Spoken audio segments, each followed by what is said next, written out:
قسەکردنی زیاتر لەبارەی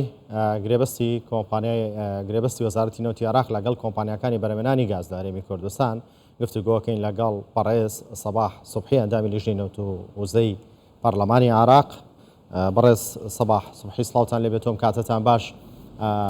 ئەوەی کە محەممەد شیع سوودانی باسی کرد لەوەی کە ئەنجامدانی گرێبەست بێت لە ڕێگەی وەزارەتی نەوتی عێراقەوە لەگەڵ کۆمپانیەکانی بەرهەمهێنانی گاز لە هەرێمی کوردستان بۆ دابینکردنی گاز بۆی عێراق لە دەرەوە هاوردەی نەکا. کۆمپانیەکانی هەرێمی کوردستان تا چەند دەتوانن پێداویستی عێراق پڕ بکەنەوە؟ سڵاو لە بەڕێز تۆ لە گشت بینەرانی کوردستان بسوار. بەڕاستی تەحەدایەکی گەورەی لە پێشە محەممەد شیع سوودانی بەرامبەر بە ئەو کێشەیە گەورەی کە هەیە سەبارەت بە نەبوونی کارەبا و کێشەیەکی زۆر هەیە لە پارێزگاکانی باشوور و ناوەڕاستی عێراق بەهۆی کەمبوونی ئەم کارەبایە و مەترسی ئەوەدا هەیە کە خۆپیشاندان دەست پێ بکاتەوە لەو شوێنانە. پلەی گەرمی سەرووی پەنجایە لە بەغاو لە بێگومان لە باشووری عێراقیش ئەو وا دەکاکەوە هەندێک هەنگاوی جدی دەست پێ بکات بۆ ئەوەی کە ئەم بڕە غازەی کە پێویستە بۆ وێزگەکانی کارەبا دابین بکە. دوێنێ سێشەمە دەستی پێکرد بە چەند بڕیارێکی گرنگ. ئەو بڕیارانە تا چەند عملیە بەڕاستی ئەمن تۆزێک شکم هەیە لە عملی بوونی ئەم بڕیارانە. بڕیار یەکەمی ئەوە بوو کە دەست پێ بکە بە کڕینی غاز لە حەقلی کۆرمۆر. طبعاً ئێمە بە خۆمان باش دەزانین حەقلی کۆرمۆر تقریباً 452 تا 460 مەقمەق ئینتاز دەکا. ئەو ئینتازەشی 180 صرف دەکات بۆ وێزگەکانی کارەبای هەرێمی کوردستان، یعنی کەواتە ئەو 120 دەمینێ. ئایا تا چەند ئەمە یعنی جەدوای هەیە ئەم بڕیارە یاخودنا نەوەرەوەی هەرێمی کوردستانیش پێویستی بەو بڕە کارەبایە بەو بڕەغازەیە بۆ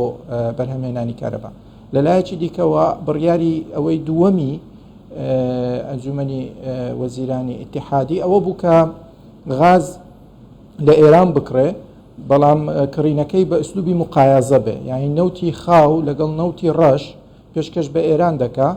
بە کۆمپانیەکانی ئێرانی با بڵێن زیاتر، و بە مقابل ئەویش غازمان پێشکەش دەکەن بۆ ئەوەی ئەم کەمبوونە تەختیە بکە لە نەبوونی غاز کە پێویستە بۆ ئیشپێکردنی وێزگەکانی کارەبا لە باشووری عێراق و لە ناوەڕاستی عێراق. هەر بۆ ئەم مەبەستە من تەقیمی خۆم ئەوەیە کە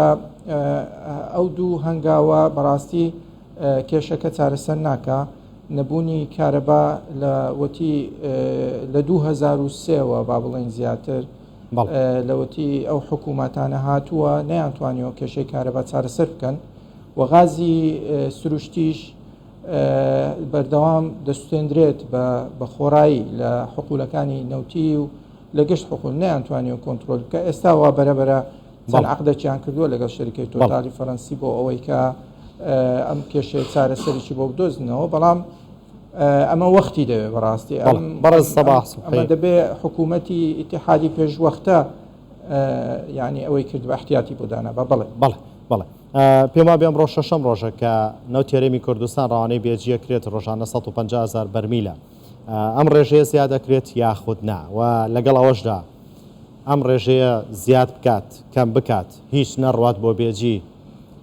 حکوومەتی عێراق پابەند دەبێت بە ناردنیشای سەدارەکانی هەرێمی کوردستان، یانەوە تا دەبێت بۆ ڕێکەوتنی کە لە ڕابردووها بووە بە 450,000 بەرمیل نەوتەکە بڕوات؟ بەڵێ ئێمە بەپێی مادەی 12 لە یاسای بودجە 400,000 بەرمیلەکە یانەوە تا دەردەچێت لە دەرەوەی بۆ دەرەوەی وڵات بۆ مینای جیهانی تورکی، یانەوە تا بەکاردێت بۆ ناوخۆ بۆ کارگەکان و بۆ پاڵاوگەکان و بۆ ئەو شوێنانە بەکاری دێنن. ئێمە لە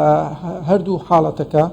ئێمە هیچ عیلاقەمان بەو بابەتە نییە، بەڵکو ئێمە بەس تەنها تەنسیق دەکەین لەگەڵیان. ئەگینا ئەو بڕایی کە تەرخان کراوە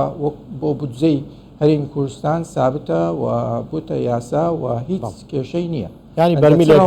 لە هەرێمی کوردستانەوە ناوخۆ بچێتە تورکیا نەچێتە تورکیا، بدرێتە عێراق نەدرێتە عێراق، عێراق پابەند دەبێت بە ناردنی بەشە بودجەی هەرێمی کوردستان. زۆر ڕاستە هەر ئەوەیە فکرەکە یعنی هیچ عیلاقەمان پێدانە ئێمە ئەوەی کە لەسەر شانمانە تەنسیقەکەیە و هاوکاریکردنە نێوان وەزارەتی سامانە سروشتەکانی هەرێمی کوردستان لەگەڵ وەزارەتی نەوتی ئیتیحادی پێکەوە ئەم بابەتە چارەسەر دەکەین لە طبعاً لەگەڵ شەریکەی سۆمۆش ئەگەر هات و ڕەوانەی دەرەوە بکرا ئەوە شەریکەی سۆمۆ معنیە بەو مۆزوعە بە هەماهەنگی لەگەڵ شەریکەی تەسویقی نەوتی سۆمۆ ئەوە هەماهەنگیەک دروست دەکرێت ئەگەر هات و بۆ ناوخۆبێ لەگەڵ وەزارەتی نەوتی ئیتیحادی تەنسیق دەکرێت و بەکاردێت بۆ ناوخۆ ئەوش 150,000 بەرمیلەکە بۆ ئەمە دەنێردرێتن بۆ بێزی لەبەرەوەی ئەو نەوتە پێشتر لە بەسرەوە دەهات بۆ بێجی طبعاً تەکالیفی نەقل زۆرە یعنی ئەگەر بە حەوزیات بێتن بۆری نییە بۆ ئەو شوێنە ینی بە مباشری لە حەقلی ڕۆمەیلەوە بچتە بێجی بە حەوزیاتەوە دەڕوا ئێوەش تەکلیفەکی زۆرە لەسەر حکوومەت کە ئەو تەکالیفانە بخات سەر ئەستۆی خۆی نزیکترین شوێن کە دەتوانرێ ینی نەوت بگوازرێتەوە بۆ پاڵاوگەی بێجی هەرێمی کوردستانە بۆ نەوتەکەشی هەتاڕانەوەستێ هەتا حەقلەکانیش زەرمەند نەبن بۆ شێوازە کارەکەیان کردووەوە پلانی دیکەش هەیە بۆ ئەوەی ئەم بڕەنەوتە ئەجا سرف بکرێت لەبەرەوەی ئەو ئیتفاقی پلانەکە چییە؟ نەوتیەکە نێوان عێراق و ئێران بەو دوایانە بەڵێ بەو دوایانە کە نێوان عێراق و ئێران هەیە بۆ ئەوەی غاز بکڕن لە ئێران بە مقابل نەوتی خاو یاخود نەوتی ڕەش لەوانەیە هەرێمی کوردستانیش ببێتە بەشێک لەو ئیتفاقیە ئەو بڕە نەوتە خاوەی کە زیاد ماوەتەوە لە حەدی خۆی ئەویش بچێتە ئێران یاخود بە حەوزیات بچێتە ئوردون بەو نەوعە سەرف بکرێ و شوێنەکانش ئێستا سەرۆک وەزیرانی عێراقی بەدوای ئەوە دەگەڕێت بەدوای ئەو کەلێنانە دەگەڕێت کە بتوانرێ ئەو 400,000 بەرمیلە ساغ بکرێتەوە لەبەرەوەی هێشتان تورکیا ئەستعدادی خۆی دەرم نەبڕیوە بۆ ئەوەی کە ئەم نەوتی هەرێمی کوردستان و نەوتی کەرکووکیش کە 85,000 بەرمیلە بنێردرێتە مینای جیهان. بەڵێ بەڕز سەباح سوبحی بڕیارە لە هەفتەی داهاتوو شاندێک لە تورکیا بێتە بەغدا لەبارەی گفتوگۆکردنی هەناردەکردنەوەی نەوت هیچ شێڵێکی ئەساسی هەیە هیچ کەڕێکی ڕێکەوتنی لەسەر بکەن ڕێکەوتنەکە چۆن نەکرێت چی ناکرێت خۆی وەفدی حکوومەتی هەرێمی کوردستان وەکو دێتە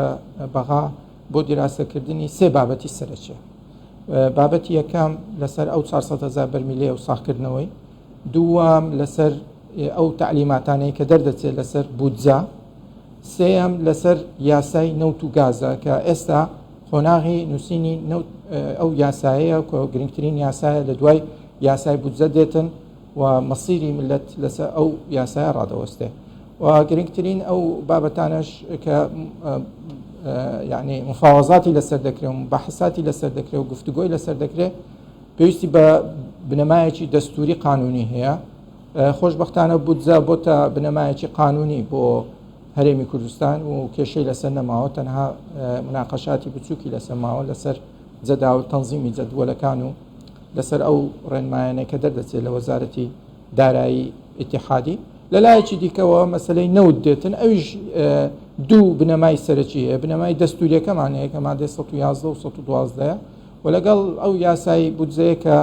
مادەی 12 و مادەی 13 باز لە چۆنیەتی ساغکردنەوەی 400,000 بەرمیلەکە دەکا و من دڵنیام لەوەی کە مباحثاتەکان شێوازێکی ئیجابی بەخۆ دەگرێتەوە لەبەرەوەی ئیستیعابی ئەم کێشانە زۆر زەڕورە ئێستا لەلایەن حکوومەتی ئیتیحادیەوە